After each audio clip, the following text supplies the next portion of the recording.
So let's conclude this with a last bit of this surveillance. There's something called syndromic surveillance, which are focused on specific climate-sensitive diseases where data is generated near real-time or real-time analysis is done, and then alerts and incident reports and warning systems and so on are issued. So this is an example from Public Health England. There's a system in France, there's a system in Brazil. There are many countries which have now these kind of syndromic surveillance teams.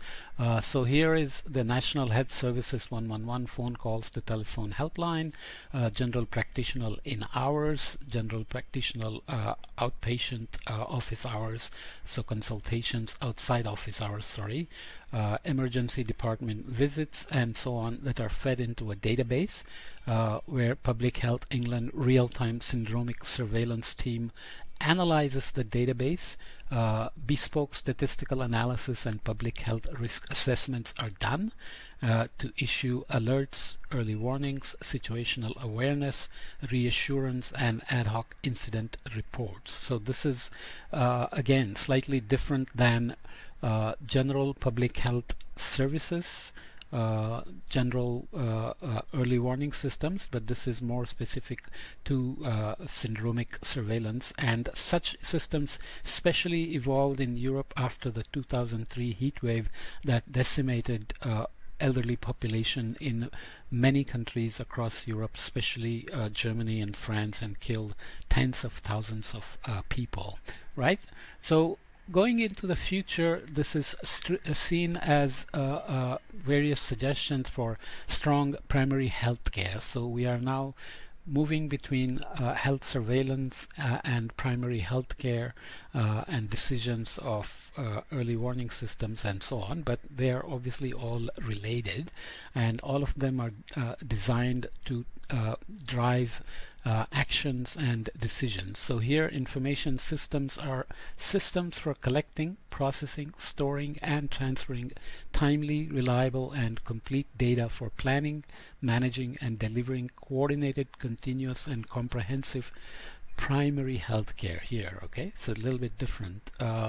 So obviously it has registration, vital statistics, health management information systems, personal care records, surveillance systems of population, logistics management information systems, financial management information systems, and all together feeding timely, reliable, complete data for actionable information for effective decision making and service delivery. So decision making is what determines the success or failure of such a surveillance system in our context, and that also has to be continuously improved. So there is a metric, and there is continuous learning and improving of surveillance and filling the gaps, right? Just as we saw in the case of Quebec, where limited data can make it difficult to map things on scale of, let's say, 20-meter resolution or so.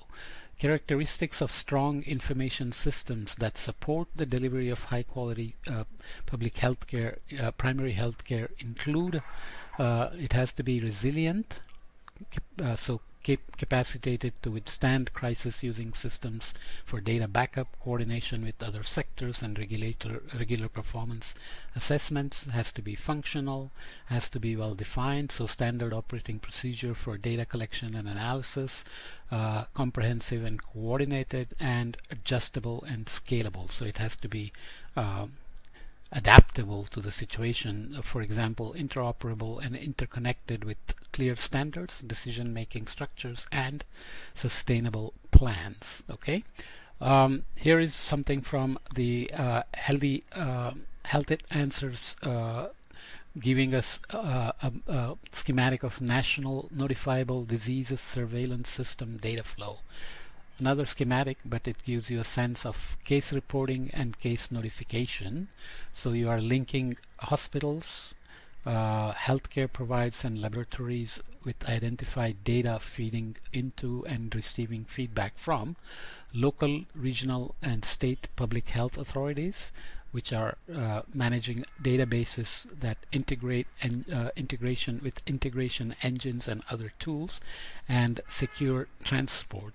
Okay, so these are based on state reportable conditions, and here we have based on nationally notifiable conditions. Okay, so you have CDC, National Disaster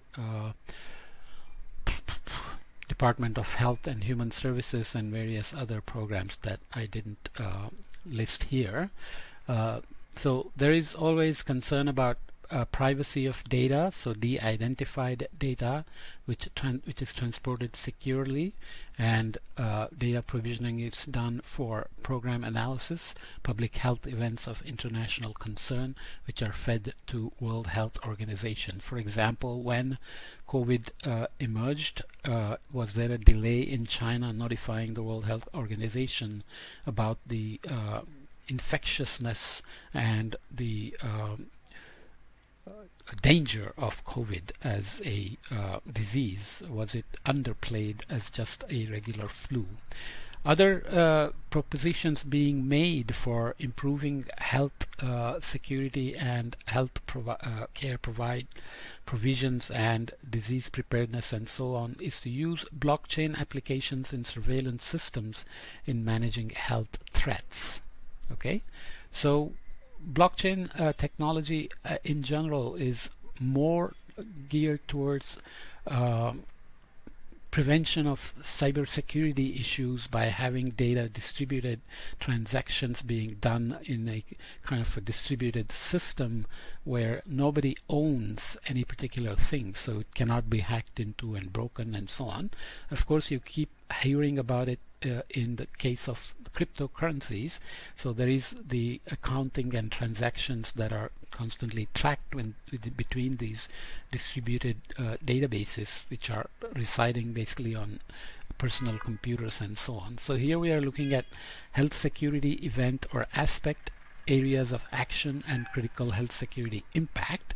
So we are looking at things like antimicrobial resistance, zoonotic diseases, infectious diseases, biosafety and biosecurity, which includes terrorism and so on. National laboratory systems, so that goes into prevention and preventing avoidable outbreaks. National laboratory system real-time surveillance reporting and workforce development is about detecting so that threats can be detected early. Emergency operations centers, medical countermeasures, personnel development, and multi-sectoral coordinations for developing response actions which respond rapidly and effectively to critical health security impacts.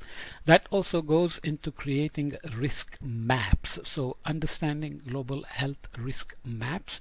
This is a risk map for 2015 provided from this international SOS, which obviously has all sorts of details here about where clinics are present, where response centers are present, where international SOS Alliance Center is available, medical services, air ambulance, and of course you have medical risk ratings for large, rapidly developing countries with low risk, medium risk, high risk, and extreme risk. Okay, so that's part of the health surveillance system outcome as well. Okay, very useful, of course. As we said, decision making has to be part of the outcome and metric that has to be constantly evaluated, which determines the resilience of a resilience against climate effects. So we are looking at forecasting climate impacts and assessing vulnerabilities. So risk and vulnerabilities are kind of obviously related through exposure, hazard, and so on. Projecting the disease burden, assessing public health interventions, developing and implementing a climate and health adaptation plan, and evaluating impact and improved quality of activities. So any surveillance system you build has to be evaluated for impact and improving quality of activities or decisions that are coming out of the surveillance system. Finally, how to interface that with specifically climate forecasts. This is an example that's been used by the International Research Institute for Climate and Society at Columbia University with Red Cross, which developed together a system called Ready, Set, Go. So this is as early warning systems for climate adaptation in the health sector. So public health management, health preparedness, risk reduction, adaptation, whatever way you want to apply it. So they includes seasonal forecasts, mid-range forecasts week 2 to 4, and short-range forecasts which are day 1 to 10 typically, and they are called S2S, sub-seasonal to seasonal forecasts. These are also referred to as extended range forecasts, and these are short and medium range forecasts. So here you have update. So once seasonal outlooks are issued for winter, summer, monsoon, hurricanes, whatever, update action plans, refresh medical training, train media on appropriate messaging, contingency planning for events, supply routes for backup water and generators, coordinate with utilities to ensure continued provision of energy. So operations of hospitals and other emergency disaster management centers. So under the mid-range week 2 to 4, monitor weather forecasts closely, recap emergency action plans, inform schools, inform cooling centers, reinforce coordination with disaster management personnel, distribute appropriate advice through media. Communication becomes very critical in managing health and surveilling health. Procure emergency drinking water in case of floods, heat waves, and so on, storms, snowstorms, hurricanes, whatever. Prepare utility in the short-range forecasts when the event is imminent on few days time scale. Prepare utilities for increased power demand. Prepare to open cooling centers. Begin mass media public awareness campaign. Distribute emergency drinking water. Alert hospitals of increased demand coming up. Reschedule hospital staff shifts. And check on elderly people. Okay, so that's pretty detailed in terms of planning, but this gives you a overall sense of how surveillance systems have to be holistically designed with climate sensitive diseases in mind to produce information at local scales and prepare the system also at appropriate timescales like the S2S timescales. Okay, so that concludes this chapter. Again, a short chapter but very critical chapter. We'll come back and go on to the next chapter in the next podcast. All right.